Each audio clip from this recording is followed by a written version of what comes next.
সম্প্রতি বাংলাদেশের রাজনীতিতে আখের গোছানো ও সেফ এক্সিট প্রসঙ্গ নিয়ে চলছে বক্তব্য পাল্টা বক্তব্য। এনসিপির আহ্বায়ক নাহিদ ইসলাম অন্তর্বর্তী সরকারের বেশ কিছু উপদেষ্টার বিরুদ্ধে সেফ এক্সিটের পরিকল্পনা করার অভিযোগ তোলেন। এর দুদিন পর সার্জিস আলম এক বক্তব্যে বলেন, পৃথিবীতে সেফ এক্সিট নামে একটাই জায়গা, সেটা হচ্ছে মৃত্যু।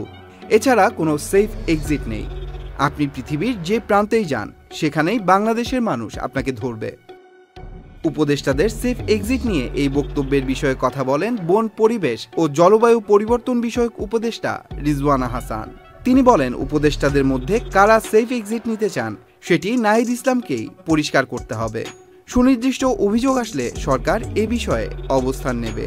উপদেষ্টার এই বক্তব্যের পর ফেসবুকে একটি পোস্ট করেন অন্তর্বর্তী সরকারের স্থানীয় সরকার, পল্লী উন্নয়ন ও সমবায় মন্ত্রণালয়ের উপদেষ্টা আসিফ মাহমুদ সজীব ভুইয়া। পোস্টে তিনি লেখেন, যাদের একাধিক দেশের পাসপোর্ট, নাগরিকত্ব নেয়া, তারাই আবার অন্যদের সেফ এক্সিটের তালিকা করে। যারা 5 আগস্ট পালিয়েছিল, তাদের সিম্প্যাথাইজাররা কষ্টে মরে যাচ্ছে।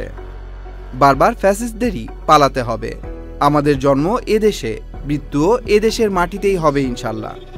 ফ্যাসিস্ট খুনিদের সাথে লড়তে লড়তে আমার ভাইদের মতো শহীদি মৃত্যু কামনা করি।